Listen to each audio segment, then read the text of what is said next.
E aí, pessoal do YouTube, sejam bem-vindos a mais um vídeo nesse canalesco Capivaroso. E no vídeo de Prepara o Teu Coração que eu vou trazer os detalhes de uma das rodadas mais dramáticas, terríveis, do torneio de candidatos, a fatídica quinta rodada. Muitas partidas de guerra, isso aqui fala de luta. Essa rodada fala de luta. Vou trazer os detalhes de Praggnanandha contra o Nepo, uma preparação terrível.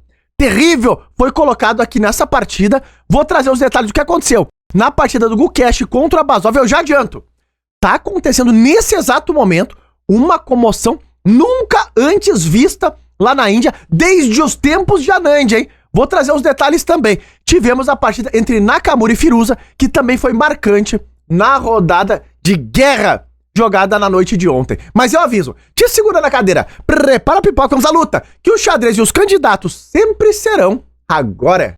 E antes de eu topar essa partida inacreditável, como vocês sabem, o torneio de candidatos tá em brasa, é fogo, fogo, fogo, e nada melhor para acompanhar esse super evento que tá utilizando as maravilhindas roupas tecnológicas da Insider, como essa camisa Tech T-shirt. Olha lá, uma camisa tecnológica, ela é feita do tecido modal, um tecido que dura muito mais que as camisas convencionais de algodão. Ela é bem levinha, confortável e ela vai tudo de acordo com o que tu precisa pro candidato. Por quê? O candidato tá em brasa, quente, e a camisa da Insider, ela controla a temperatura do teu corpo, olha lá. Tu precisa para acompanhar os jogos de conforto. A Insider te dá isso com a Tech T-shirt. E também, o torneio, ele demanda um determinado tempo para que tu fique acompanhando as partidas. E a camisa da Insider economiza o teu tempo, porque ela se passa no próprio corpo, olha lá, economizando o teu tempo, além de vários benefícios. Ela também é bonita. Rafael, gostei. Como que eu faço para adquirir a minha? É muito fácil. Clicando no link que tá aqui na descrição e colocando o cupom do canal TIAS12, tu ganha ainda 12% de desconto. Corre lá, que isso não pode ser mal jamais. Uhul! Então, pessoal, aqui estamos nós, e de brancas vinha Praggnanandha contra o líder do torneio. No momento do início dessa rodada, o Nepo, e o Pragna foi pra cima. Olha o que o Praggnanandha colocou aqui. Ele enfrentou a Petrov do Nepo. Isso aqui é dificílimo de quebrar. O último jogador que eu me lembro que quebrou a Petrov do Nepo foi o Magnus. Mas ninguém mais conseguiu. Será que o Pragna vai conseguir essa façanha? Olha o que eles jogam. Eles entram na linha principal, tá? Isso aqui é uma posição teórica. A gente vai chegar no momento mais importante dessa partida. Rock and roll, tudo é normal. C4, C6, passou o cavalo. E o Nepo entrou nessa variante, trocando tudo. Sabem que ele bota essa estrutura de peões colgantes das brancas, mas o Pragna tem uma preparação aqui. Ainda é uma posição conhecida, tá? Já aconteceu muitas vezes na história do xadrez. O Nepo passou o bispo para F5 e o Pragna seguiu mandando as peças pro jogo. Olha lá, bispo G5, totó na dama. Tu não tem F6 porque o peão tá cravado. O Nepo passou a dama para 5. O próprio Nepo já jogou essa posição contra outros jogadores. E aqui o Pragna joga cavalo H4, que também não é uma ideia nova. Ele dá um totó no bispo, bispo E6. E quando toma em E6, claro, o Nepo aqui ele não quer quebrar a estrutura. Então o que ele fez? Ele tomou em G5, o bispo tá ameaçado, o cavalo também. Só que tem uma defesa. Cavalo F3 jogou o Pragna, totó na dama, daminha A5, que aqui é o momento mais interessante desse jogo. Por quê? O Praggnanandha tem o bispo ameaçado e ele não voltou o bispo para casa natural, que é B3. Já foi jogado o bispo B3 em outras partidas. O Pragna jogou aqui bispo H3, que é uma ideia mais rara, mas também não é uma ideia nova. Isso aqui já foi jogado também. Inclusive o próprio Nepo jogou essa mesma posição de pretas contra o Mamedov. Só que, na partida contra o Mamedov, o Nepo jogou dama C7. E aqui não. Ele acertou o da máquina, ele tomou em C3, e a gente vai entender. Rafael, o que tá acontecendo aí? O Pragna tá sacrificando o peão e vai sacrificar muito mais. Isso aqui é uma coisa, assim, inacreditável que vai acontecer. Por quê? A curiosidade acontece. Por que o Pragna jogou bispo H3? E aqui a gente vai entender o porquê disso. Ele joga a torre B1, olha a ideia, ele ganha um tempo no peão de B7, o Nepo defendeu um lance natural, e aqui a gente entende o plano do Praggnanandha. Ele joga a torre B3. Foi por isso que ele não colocou o bispo ocupando essa casa, senão tu não teria esse recurso de torre B3, que é um recurso de ataque mesmo. O Pragna nessa partida, em resumo, ele arriscou a vida. Mais uma vez ele arriscou a vida no torneio, ele vai sacrificar tudo pra tentar dar um mate aqui no russo. Olha que coisa inacreditável. Bom, ele tocou a dama, daminha A5 foi jogado, e agora o Praggnanandha acerta mais uma vez o lance da máquina. Olha como os dois jogadores vinham jogando rápido, tá tudo meio que preparado, só que aqui, D5 é o lance do Pragna, é o melhor lance nessa posição, e olha o que vai acontecer aqui, que curioso. O Nepo tinha 1h52 no relógio, e ele foi surpreendido. Ele não aguardava esse lance, e ele gastou aqui 40 minutos no relógio pra retomar o peão, que é, inclusive, o melhor recurso para as pretas. Rafael, e se ele tomar de dama? Se tomar de dama, ele perde uma peça. Olha, eu ataco a dama, e quando a dama sai, cai o bispo aqui em D6. Então o Nepo gastou muito tempo, claro. Tinha vários lances que ele podia considerar aqui C5, dama 2, um monte de coisa. Só que todos esses dá problema. O fino é tomar. Rafael, tudo bem. Entendi o que aconteceu agora. Por que o Pragna fez isso? Por que o Pragna deu tantos peões? Por que ele tá arriscando tanto? Aqui tem um tema tático acontecendo. O rei das pretas tá sem nenhum defensor. Isso é muito importante, olha lá. Se tivesse um cavalo aqui em F6, um zagueiro, o rei tá sozinho nesse momento. Não tem aquelas peças menores defendendo o roque curto das pretas. E, além desse recurso tático, o Pragna jogou o D5, que traz a ideia de não deixar, olha lá, a dama vir pra zaga. Então, a dama não consegue mais apoiar aqui no flanco do rei, porque o peão de D5 que foi sacrificado, ele tá fazendo ali uma intervenção, né? Ele não deixa a dama atravessar o tabuleiro todo, ou seja, a dama tá fora de jogo e o rei tá sem os zagueiros. E aqui o Pragna foi pro mate. Ele jogou cavalo G5.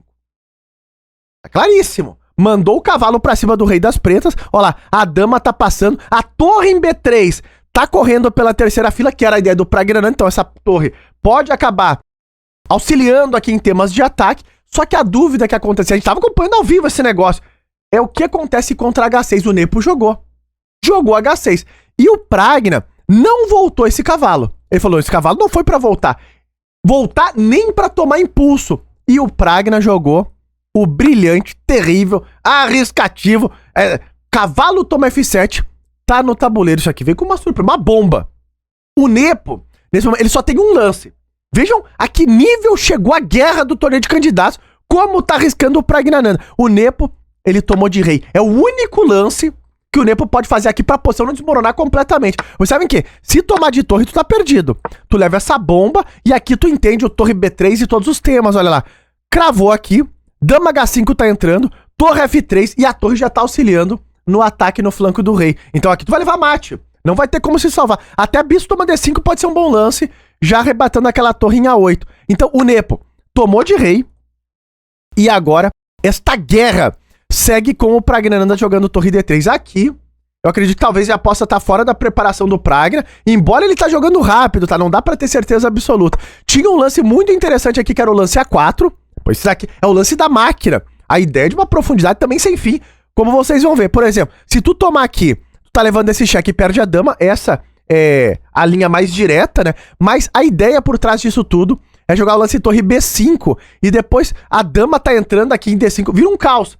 Tu aproveita o fato do rei das pretas estar no centro. Porque, por exemplo, se tu jogar um lance que parece natural de desenvolvimento, pá, é torre B5, quando tu esconde essa dama, é dama toma... Tá, tá perdido.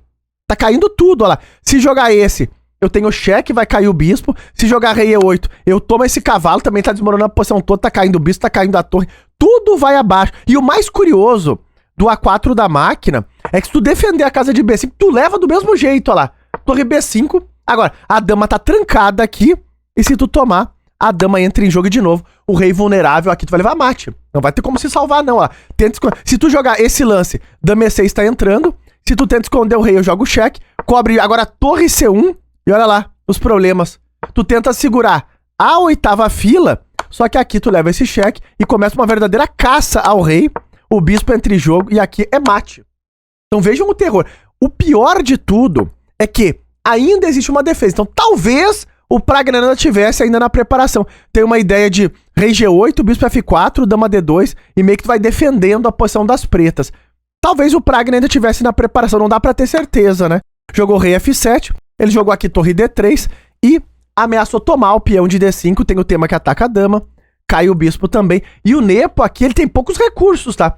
Olha o lance que jogou o russo nesse momento. Cavalo D7, dando o cavalo completamente inteiro. Claro, o Pragna também sacrificou um cavalo à linha F7. Então o Nepo devolve a peça, só que o Pragna não tomou. Porque a ideia do Nepo aqui é empatar o jogo. Então aqui ele já tava levantando a bandeira branca, pedindo paz nesse momento. Só que o Pragna não jogou a linha do draw. Ele jogou torre e toma D5. Rafael, calma lá. Por que essa linha empata se tomar o cavalo? A ideia do Nepo é justamente essa. Olha, ele esconde o rei tá muito vulnerável. E quando tu toma aqui, ataca o bispo, ataca a dama, mas tem bispo C5 que tá lá. É 4 peões pra cada lado, bispo de cores opostas. As brancas ainda vão poder apertar um pouquinho, né? O rei das pretas tá um pouco mais fragilizado, mas vai ser difícil ganhar essa posição aqui do Nepo. Aqui já cheira draw e forte, hein? Guirizinho já sai correndo com os braços pra cima. Então, nesse momento, o Pragna jogou direto, torre toma D5, ela toca a dama, toca o bispo. Só que aqui, o Nepo, ele comete um erro. Ele joga o lance cavalo C5. Rafael, não acredito! O que vai acontecer nesse negócio? Olha a profundidade. Aqui é uma partida cheia de sutilezas, tá? Não é uma partida de fácil análise. O fino pro Nepo aqui seria bispo H2. Dá pra entender mais ou menos a ideia. O bispo tá caindo, só que aqui ele cai atirando. Mas é mais do que isso. Porque quando tu toma, a gente vai entrar aqui na linha principal, tá? Dessa variante. Só pra gente entender a complexidade que tinha acontecendo aqui. O fino agora é cavalo C5, claro. Defende o cavalo, defende a dama. Torre D6. Pra entrar com a dama em D5, que aqui é urgente, tá? Tu precisa esconder esse rei que tá aqui no meio do tabuleiro. Dama D5, rei H8. E agora o fino pro Pragna é dama E5. Ameaçando o tema tático de torre toma H6. E olha a resposta que as pretas têm que encontrar. Dama 2. Entra nisso. Rei H8, rei G8. E agora esse lance ameaçando o mate. E o fino. E aqui que a gente entende a linha que a máquina tá propondo, que é dama F7, olha lá. Tu toca a torre. E por que que o bispo H2 era importante? Porque agora tem uma ideia de troca de damas, olha ali. Dama F4. Se tu trocar as damas aqui, tu se salva de pretas. Porque, né, tem 2 peões passados no flanco da dama. Inclusive, tu pode até ficar melhor em algum momento. E tu precisa defender a torre e defender a troca das damas. Então tem que jogar. Torre G4 é aqui a posição das brancas. Tomou um drible. Olha lá. Tu segurou aqui, mas a torre não tá na casa certa. O bispo H3 tá mal, tá trancado. Tudo deu errado nesse momento. Só que olha o que vai acontecer na partida. Essa aqui é uma linha assim, a linha da máquina. Porque o rei tá em H2. Olha o que aconteceu. O Pragna tomou em D5, só que o Nepo não jogou o bispo toma H2, ele jogou esse lance primeiro. Só que esse lance dá vantagem pras brancas. Vamos ver se o Pragna vai conseguir aproveitar. Porque a posição parece a mesma. O Pragna tomou em D6, agora o Nepo jogou rei G8, o Pragna entrou com dama D5, rei H8, e aqui é o momento importante do jogo. O Pragna gastou tempo aqui, tá? Ele errou, nesse momento ele jogou o lance bispo F5. Rafael, por que isso é um erro? O fino era entrar na mesma linha, só que são muitas sutilezas, né? Seria dama E5 aqui, o fino pro Pragna manter a vantagem. Então, ele meio que saiu da preparação, tinha que encontrar agora aqui. Na força bruta, ele acabou não encontrando. Que é um mistério, né? Porque dama por A2, torre H6, rei G8 e esse, por que que agora essa linha mantém a vantagem pras brancas e na outra não? Porque aqui tu joga dama F7, tocou a torre, só que olha a diferença. Com o rei em H2... No lance bispo toma H2 que o Nepo tinha lá atrás, aqui ele teria a troca das damas com dama F4. Só que nessa posição o rei das brancas não tá exposto. Então tu não tem o dama F4. E aqui tu tá pior de pretas. Porque a torre tá ameaçada, só que agora eu não preciso jogar o lance torre G4, que interrompe aqui a atividade do meu bispo. Aqui eu tenho bispo F5. E tudo tá diferente. Porque agora o bispo segurou a torre e o bispo já tá na diagonal certa, ó lá. A diagonal ativa. E tu não pode tomar o bispo, senão tu tá levando o mate. Então aqui virou um drama. O Pragna tinha essa variante, mas ele não encontrou ali no tabuleiro. Ele perdeu essa oportunidade. O Nepo jogou o cavalo C5, o Pragna entrou na mesma linha, só que aqui ele não jogou o lance dama E5, ele jogou bispo F5. Vejam que ele viu que o bispo tinha que vir para essa diagonal. Naquela linha a gente vê que o lance bispo F5 faz parte da variante principal, mas a ordem dos lances acabou ficando errada. Ele jogou bispo F5 só por conta de uma defesa que o Nepo encontrou no tabuleiro nesse momento. O Nepo encontrou um lance brilhante aqui, que é cavalo B7. É o único lance que salva ele nessa posição. Porque se o Pragna consegue jogar o lance bispo B1 aqui, tu tá frito. Dama E5 entrando, aquela mesma história. Só que esse lance, ele bota panos frios nessa posição. Porque, olha lá, ele oferta a troca das damas, é uma coisa que as brancas não querem fazer, mas aqui tu não pode evitar direito.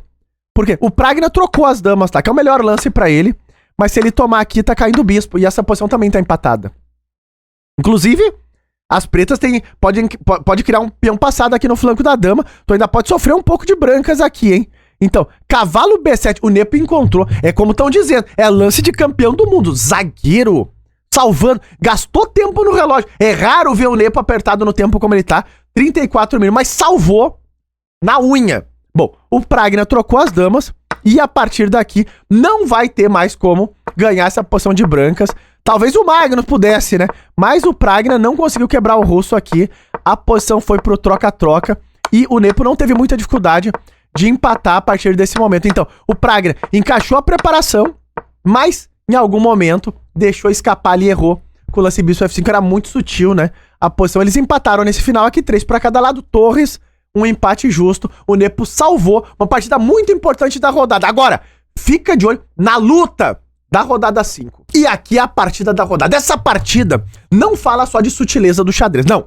Essa partida fala de luta. Ela fala de vontade, desejo de ganhar. Nesse momento, o Nepo era o líder do torneio com 3,5 pontos. O Gukesh vinha de brancas contra o Abazov. Se ele ganhasse essa partida, ele saltava para 3,5 também. E olha o que vai acontecer aqui. O Gukesh, ele enfrentou uma Petrov do Abazov. Claro, o Abazov, um resultado de empate aqui era bom para ele. Ele vai tentar segurar o garoto. 17 anos tem o Gukesh, hein?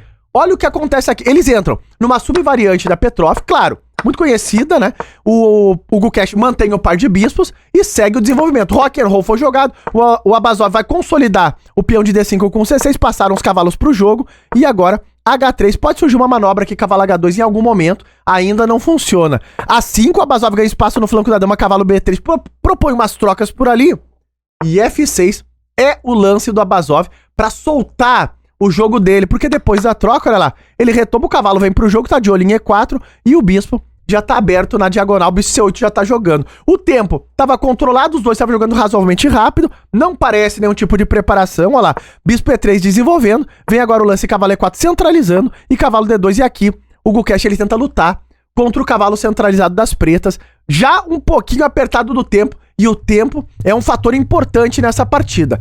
Olha o que acontece a partir daqui. Jogou A4, o Abazov segue ganhando espaço nesse flanco da dama, vem a troca desse cavalo em E4, solta um pouco o jogo agora o Gukesh, e aqui o lance A3 bloqueia esse peão que estava avançando até demais, bispo C5 foi jogado, o Abazov segue tentando secar um pouco da posição, e aqui o Gukesh, bispo D3, sempre de olho no cavalinho E4. Veio a troca, a posição tá as peças estão indo embora, a posição tá esfriando, o empate pode estar chegando, dama F6 passou a Abazov, aqui já um pouco mais pra cima, tocou o peão de B2, C3 foi jogado, e bispo F5. Finalizando nesse momento, a gente tá aqui no lance 19, o desenvolvimento das peças pretas. Lembrando que só no lance 40 é que tu ganhou adicional de meia hora no relógio. Vai ser importante aqui. Não exige adicional nesse momento, tá? Por lance não ganha nada. Pode tomar seta aqui. Dama E2 jogou o Gukesh. Agora cavalo D6, olha lá, o Abazov mais uma vez propõe a simplificação, secando mais ainda a posição, veio a troca e aqui o Abazov tomou de cavalo, totó na torre e o Gukesh começou a pegar uma pequena vantagem, uma certa iniciativa lá. Ele jogou o lance dama E6, torre E6, totó na dama, dama F7 e agora dominou a única coluna aberta do tabuleiro. Isso é uma vantagem estratégica. Tem umas ideias também de cavalo G5 entrando, tanto é que o Abazov controlou esse salto. E agora a dama C2 e tá lá. O Gukesh começou a criar as amarras. As amarras na posição das pretas. Por quê? Ele fica de olho nesse peão. Ele fica de olho também no cavalo de F5. Aqui, o Abazov jogou dama D7. Observem que o lance que libertaria um pouco mais a posição das pretas seria torre D8 com a ideia de D4. Só que tu não pode fazer, porque tá caindo o peão de A4. Tu não consegue também jogar ideias como torre E8, porque eu tô trocando tudo aqui e no final da linha o cavalo tá caindo. Então veja como o Gukesh vai botando um pouquinho de problema dentro dessa posição. Dama D7, o Abazov ficou parado. E agora C4, olha lá. Tentando abrir agora um pouco da posição. D4 jogou o Abazov. E aqui C5, lance interessante do Gukesh. Por quê? Ele isola o peão. Claro, é um peão passado agora, mas ele tá meio avançado demais. Tem uma ideia de dama C4, eu fico de olho nessa diagonal. Dama F7, o Abazov já defende por aqui qualquer coisa. E agora, o Gukesh tinha 10 minutos dramáticos no relógio. A gente tá aqui no lance 26, a 14 lances ainda do controle de tempo e o tempo vira o drama nessa posição. O Gukesh tá um pouco melhor aqui. Olha como ele vai jogar. Ele passa a torre para E4, fica de olho nesse peão. O Abazov centralizou, defendeu o peão dele, agora Totó, e aqui vem um repeteco. Por quê? Porque o Gukesh, ele não quer empatar.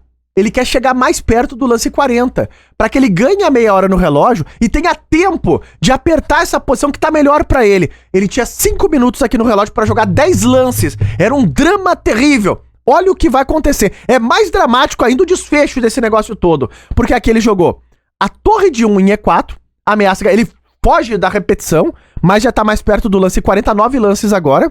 Foi jogado o lance torre D8 segurando por aqui o Abazov, e torre F4, e tá lá o cavalo ameaçado. G4 tá chegando também, e as pretas estão quase beijando a lona nesse momento. Só que o Abazov, ele tem recursos.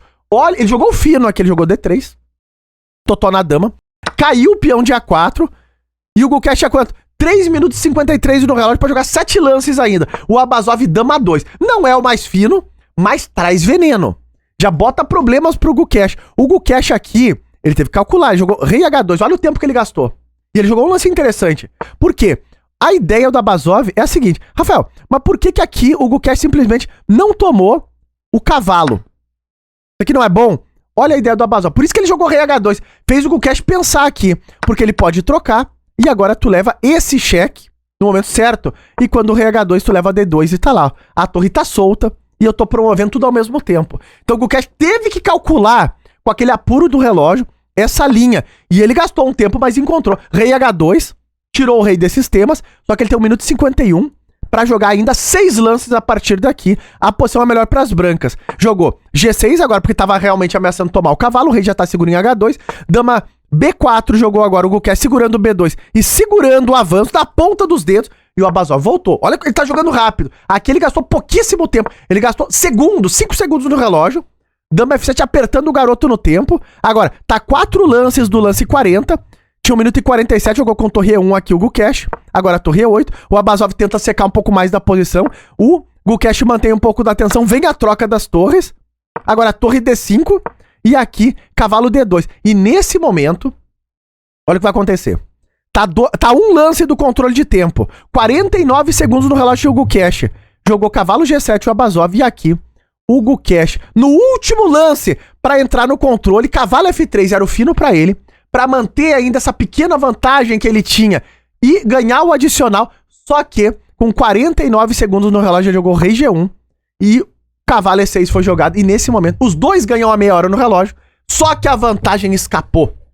Essa posição tá empatada, segundo a avaliação das máquinas. Então, no momento dramático, o tempo acabou punindo aqui um pouco o Gukesh e tá caindo ainda o peão de C5. O drama se instaurou nessa partida. Ele jogou torre E3, fica de olho nesse peão passado, cai o peão de C5, dama C4 jogou o Gukesh, ele quer ficar de olho nesse peão, ameaçou B4 pra tomar o peão. O fino pro Abazov era B5 pra tirar um pouco a formação da dama, mas ele errou. Ele jogou cavalo E6. Rafa, eu não acredito. Acredite. Ele errou. E o Gukesh voltou a se apertar no tempo a partir daqui. Olha o tempo no relógio. Ele jogou torre e toma D3. E agora tem 4 minutos e 48. Tem um adicional de 30 segundos por lance, mas gastou todo o tempo e tomou aqui. Que era um lance ali mais... que ele podia ter talvez um pouco mais rápido. Ele tava avaliando outras possibilidades. Cavalo F4 tava entrando também. O Abazov jogou B5. Agora dama C3. Cavalo F4. E torre E3 mantendo a tensão. É a partida da vida do Gukesh até esse momento. Porque pode botar ele na liderança do torneio. Só que a posição aqui tá equilibrada. Quer dizer, tá mais ou menos... tá um pouco vantajosa pra ele. Mas ainda pode entrar na região do equilíbrio. Ele segurou o duplo que tava chegando de cavalo. Torre G5 jogou o Abazov e agora tem essa ameaça em G2. O Abazov tava lutando, jogando rápido, pra cima, consistente, tentando salvar. Nesse momento, o Gukesh tem um ganho aqui. Mas é um lance assim, é completamente fora do alcance. O Gukesh, ele jogou aqui o lance cavalo E4, que mantém as possibilidades pra ele. Não é o mais fino, tá? O fino que arrebatava era a dama C6. Mas, de novo, a pressão no tempo, já apertando ali. O garoto, nervoso também, 17 anos de idade, jogando torneio de candidatos. Aqui, esse lance ganharia, porque leva a torre G2. É uma linha, claro, alienígena, né? Tu joga rei F1.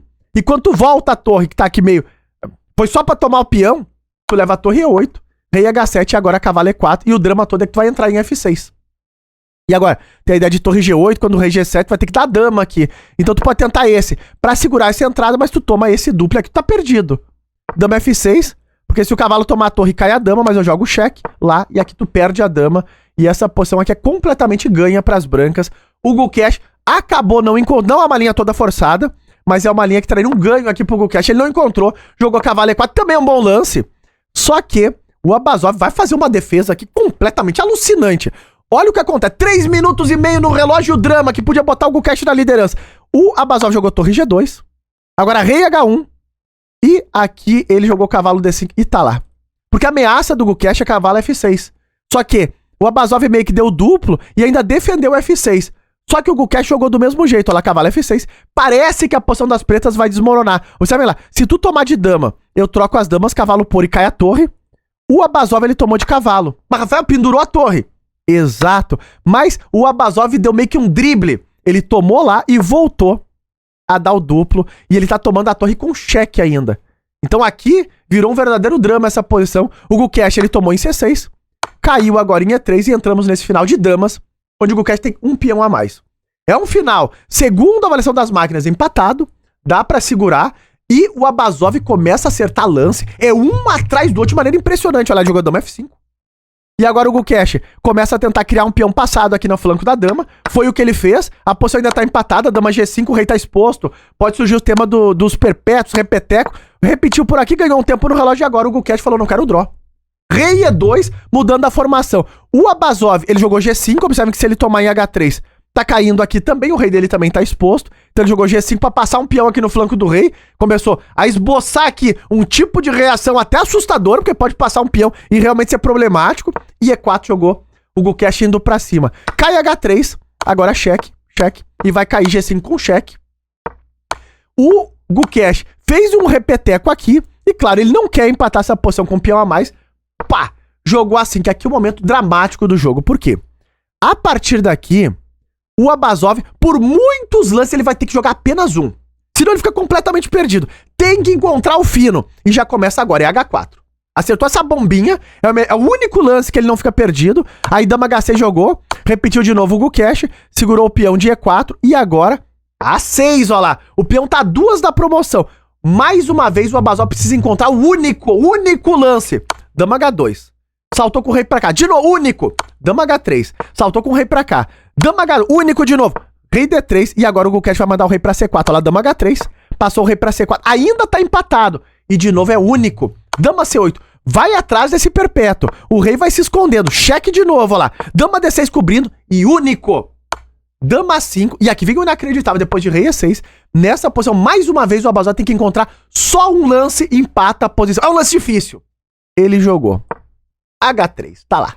Qualquer cheque aqui perderia, segundo a table base. Essas são linhas complexas, tá? Mas isso aqui é o único que salvaria. Ele jogou esse H3. E olha o final que eles vão entrar aqui. Rei F7. Ameaçou mate agora o Gukesh. O Abazov tinha 2 minutos no relógio, o Gukesh menos de 1. Dama 2. Único mais uma vez. Vem a troca das damas. E aqui o Abazov consegue promover junto com o Gukesh. E é um final empatado. Claro, o rei das brancas tá vulnerável. Tem um monte de perpétuo que pode acabar surgindo aqui. Só que no xadrez é luta. O xadrez é luta. E essa partida fala de luta. Olha o que vai acontecer. Rei G7. O Gukesh começa a dar cheque por aqui, cheque por lá. E aqui o Abazov comete um erro. Ele ficou perdido. De repente ficou perdido. O lance fino era rei H7. Então, tu não consegue acertar sempre o melhor lance, né? É muito... ainda mais com o tempo apertado. Tem que ficar com o rei aqui meio próximo da casa de promoção. O Abazov acabou afastando o rei demais. E o Gukesh também errou. Devolveu o erro. Todo mundo tava errando. Por isso que eu falo, é uma partida de luta. É de vontade que tá se tratando aqui. Dama G2 era o único lance agora pro Abazov empatar essa posição. Claro, tem uma ameaça de mate aqui, mas ele resolveu dar o cheque. E esse cheque perde o jogo. E agora o Gukesh não vai deixar escapar essa partida. Olha o que acontece. Ele passa agora a dama pra F4, não pode trocar, perde o final. O teu rei tá longe agora da casa de promoção. Então ele deu cheque de novo, só que ele cobriu. E quando tu dá esse cheque, tem um contra-cheque aqui. Ele joga o lance rei F6 e pega a iniciativa de novo, o Gukesh. E o drama é que tu não consegue trazer o rei pra perto da casa de promoção. Porque se jogar rei H6, tu leva mate. Olha lá, dama H2, dama H3 e mate. Fim de jogo. Então é forçado. O que foi jogado na partida, rei H4. Só que agora, depois de dama G4 aqui, o Abazov abandonou esta guerra. Isso foi uma guerra. Abandonou por quê? Porque é forçado. O lance rei H3 e eu troco as damas e não tem mais como segurar a coroação do peão. O Gukesh ganhou essa partida, a Índia tá em festa, porque o Gukesh vai pra liderança junto com o Nepo nesse momento. E outra partida que também fala de luta foi a partida entre Firuza e Nakamura. Foi uma partida de altos e baixos, de tudo se passou, mais uma partida onde o tempo também teve influência no que aconteceu aqui. Porque entrou na pingueira, e vocês sabem como é o Naka no Blitz. Olha o que vai... O Naka tava de pretas, tá? O Firuza tava aqui com um peão passado, a 2 da promoção, jogou esse cheque. E olha o lance que o Nakamura encontrou nessa posição. Parece tenebroso. Porque o Firuza troca as torres e olha lá, tá à mercê de um monte de descobertos aqui. Mas essa posição tá empatada. Era o fino pro Nakamura. Tinha pressão no tempo. O Firuza jogou com E7, ameaçando a promoção. E o Naka aqui, ele sacrifica a qualidade, olha lá. Ele toma em D3, o Firuza promoveu, ele dá a torre. Claro, sacrificou a qualidade por 2 peões. É um final que ainda tá empatado, mas o Naka é malandro. É malandro nesse apuro de relógio. Olha o que acontece a partir daqui. Cavalo F4 ele jogou, o peão tá avançando, H3 tá caindo, o Firuza passou o rei pra F1, ainda tá equilibrado, ele vai pra perto do peão passado. D3 foi jogado, rei F2, pra vir atrás desse peãozinho, cai H3, rei E3, e agora o Naka jogou G4, que é um lance malandro. Esse aqui é um lance malandro. Nessa posição, o lance que empata é torre D8. Observem que a máquina fala, ó, se jogar G2, tu vem com o rei pra cá e toma em D3 de torre e vamos manter mais ou menos um certo equilíbrio por aqui. Mas o Firuza aqui, ele errou. Ele tinha 1 minuto e 36 no relógio e ele tomou de rei. E esse lance interroga 2, porque o rei tá muito longe agora da casa de promoção e mais do que isso. O cavalo é a peça mais traiçoeira do xadrez. Ele dá muito duplo. E é o duplo que decide essa partida. Olha o que acontece aqui. Jogou G3 agora o Naka, ameaçando G2, G1. O cavalo tá apoiando a casa de coroação. O Firuza jogou torre F8. Só que depois do lance rei E6, aqui o Alireza abandonou a partida. Rafael, por quê? Essa é a pergunta. Por que o Firuza não jogou torre G8, olha lá, segurando a promoção? Porque o Naka joga G2 do mesmo jeito. E o drama é que se tu tomar aqui, tu leva o duplo, olha lá. O cavalo é traiçoeiro. O rei tomou o peão e ficou na casa errada e na hora errada. Então aqui fica completamente perdido. Tu não pode tomar. Então, já era, né? Jogou G2. O que tu vai fazer? Se trouxer o rei, eu tô promovendo. E aqui eu tô com peça a mais, peão a mais. Final completamente ganho. Nakamura vence ontem e tá de volta. E tá no ar a precisão dessas peleas. Olha lá, Nepo contra Praggnanandha. Os dois jogaram como máquinas. O Nepo cometeu um erro na partida, mas o Pragna não aproveitou essa oportunidade. Podia ter botado ele na ponta do torneio. E depois disso, o Nepo não deixou mais passar. Consistente, difícil, uma rocha realmente. O Nepo, que nesse momento, olha os resultados, lidera o torneio junto com o Gukesh, 17 anos. 17, gênio da Índia. Os dois com 3,5. O Gukesh, inclusive, é o líder do torneio pelo critério de desempate, hein? Gukesh e Nepo, 3,5, na frente de todo mundo, olha lá. Fabiano Caruana, que ontem se escapou, hein? O Caruana ficou pior, se escapou ali meio que pelas cordilhas. Praggnanandha segue vivo no torneio e Hikaru Nakamura chegando com a vitória de ontem em cima do Firuza, olha lá. Vidit, Abazov e na lanterna temos o Firo. Fica de olho também na rodada de hoje. Vamos botar ao vivo daqui a pouquinho, olha lá. Hoje teremos o Nepo de brancas contra o Caruana, é imperdível. O Gukesh vem de brancas contra o Nakamura, tentando aí a liderança que sai isolada, vamos ver o que vai acontecer hoje. E Vidit de brancas contra o Firuza, seguido do tabuleiro Praggnanandha de brancas contra o Abazov. Imperdível. Daqui a pouco, 15 horas da tarde, estaremos ao vivo, horário de Brasília, para acompanhar o espetáculo da rodada 6. Se tu gostou da análise, tá curtindo a cobertura, não esquece de likear e até os próximos vídeos.